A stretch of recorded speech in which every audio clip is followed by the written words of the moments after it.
Why does everybody wait to have retirement and do exactly what it is that they want to do?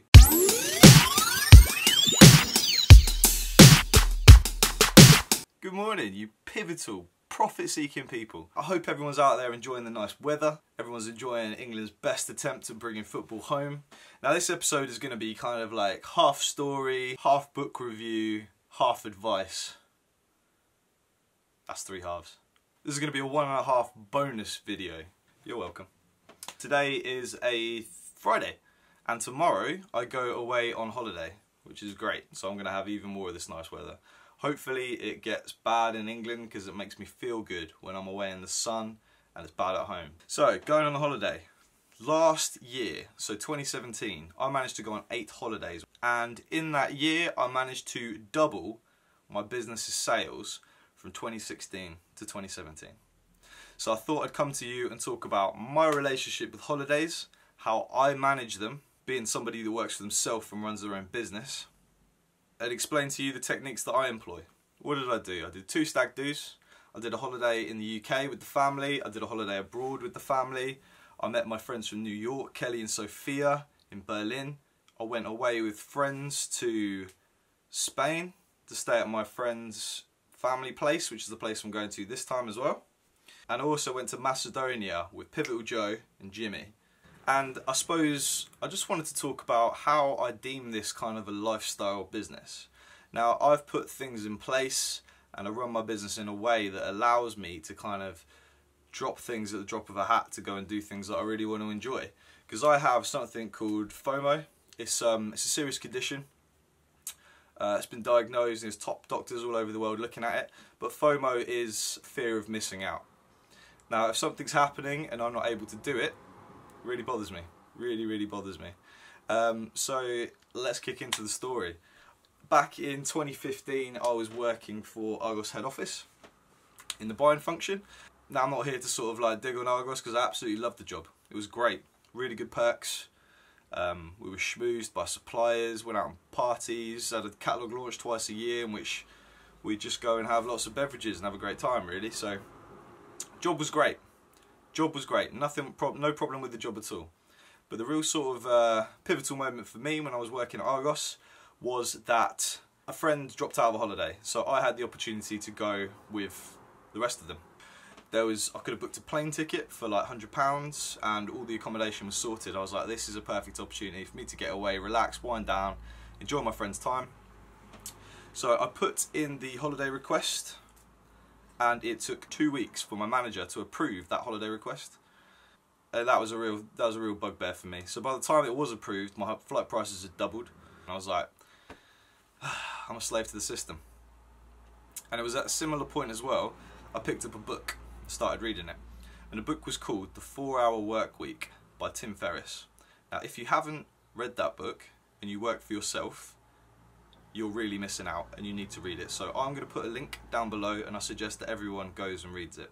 But essentially the concept of the book is that in your business or your work life you can outsource as much as you like by empowering other people to do the right decisions and make the right decisions. You can then streamline the things that you 100% have to do, that are completely necessary for you to keep things running in a way that's acceptable.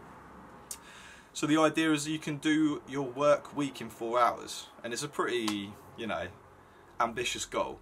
But so the concepts of the book is basically about outsourcing, it's about bringing help in, and it's about being really ruthless with your time. It's about batching jobs together.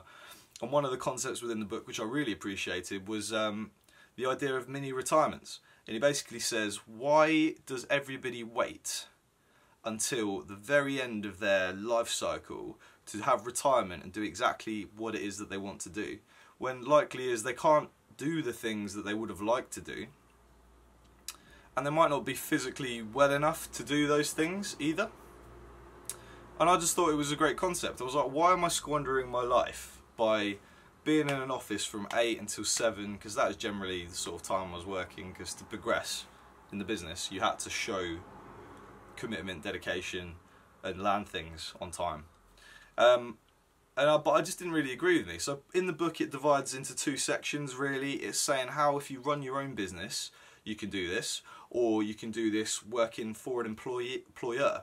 So working for an employer is kind of like bringing sort of like a flexible working environment in, whereby you don't physically need to be present in an office, because so much can be done without you being there. So you cut the commute out, you can streamline operations, and it even goes as far to suggest maybe hiring virtual assistants in basically the Philippines to do these mundane tasks you do day in, day out, and they can go and do it for you, send you the report, and then you ping it on as if you've done it. So I looked at it and I thought, there is no way it is possible for me to achieve that kind of 4-hour work week lifestyle, because I am actually tethered to the office. I have to go in. People walk up to the desk and ask me questions, and I can't not be there. So it was at that point, coupled with the fact that I couldn't go on holiday when I wanted to, that made me realise I probably need to go and do my own thing. So I tested my business that I'm doing right now on the side, and it started going well. And it got to the point where I was probably making about £1,000 a month. I thought, I'm just going to go and jump head first into this business and see how it goes. Because whilst I'm flexible at the minute, I mean, I haven't got a mortgage, haven't got kids, I just thought this is the perfect time for me to go and try my own thing. It doesn't mean because if anyone else has got kids or a mortgage, doesn't mean you can't do this. This business is completely viable, and I'll share with you, I've been sharing with you the ways that it is.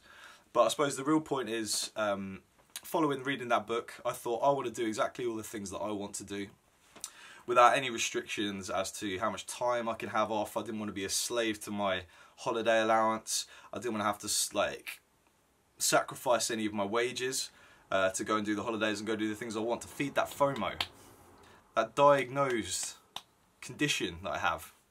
So I thought, well, I need to do it. So I jumped in full time into business. Now let's get down to the point of how I had 8 holidays last year. Some people might think that's probably excessive, and yes, it was a very expensive year, because when I'm away, I just kind of want to spend on the things I want to do. But you know, I was making enough to cover it. So last year was a fantastic year for me.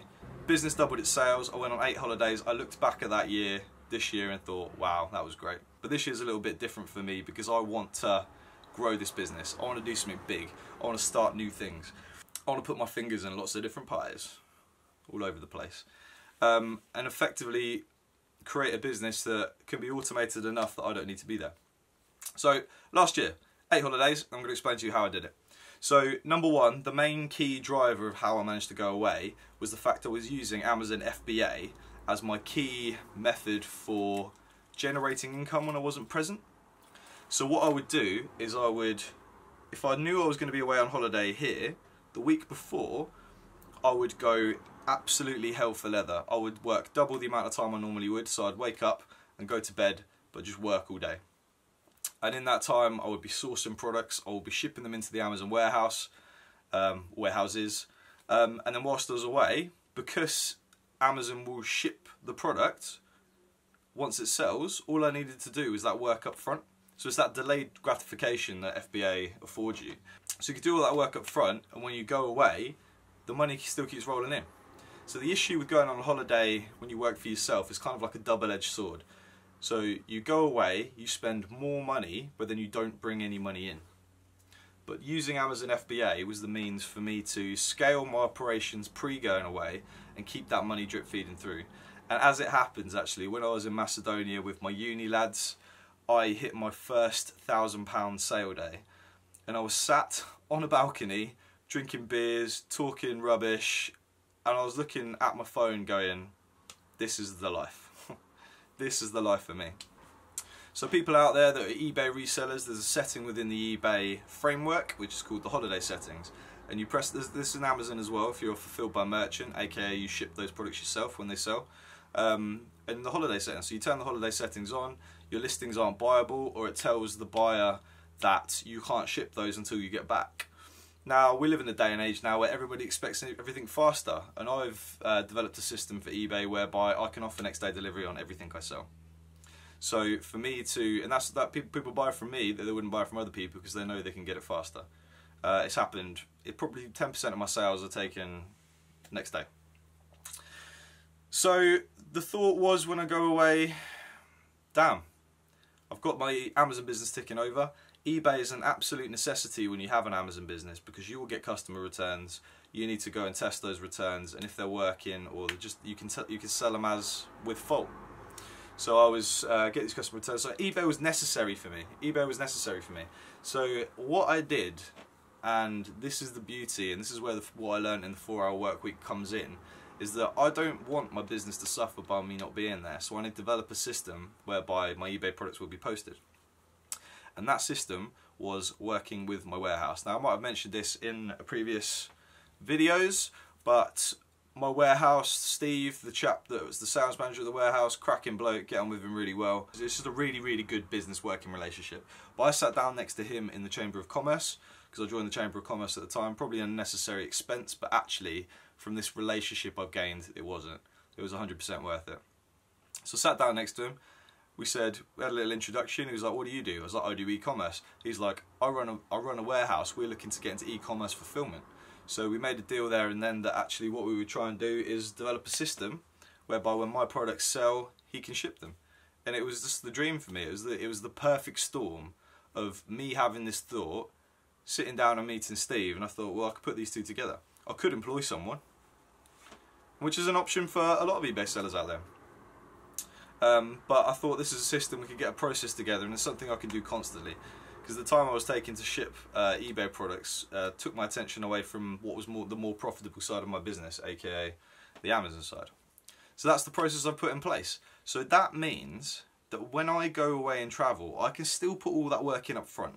I can ship products into the warehouse for eBay, and I can ship products into Amazon, and my sales will continue to tick through. And like I said, I got my best sales day when I was abroad, which is living the dream, surely. So guys, that is my process. That is my relationship to going away, going on holidays or vacations for our American cousins out there. I've developed systems that don't require me to be present to continue my business ticking over. So that's my approach. I'm going away on Saturday, I'm off for a week, and we'll see how things get along. Furthermore to that, as you know, I've brought in the help of my uni friend Joe, who you will get introduced to at some point in the near future. He was actually in holiday with me in Macedonia when I hit my first £1,000 sales day, and I was absolutely over the moon with it. Good friend, someone I trust. So Joe is also going to be steering the ship basically when I'm away. So hi Joe, I know you watch. Joe's been working with me for 4 weeks and he's doing a bloody good job, so well done Joe. So Joe's going to be the man that's going to be keeping the products flowing as well whilst I'm away.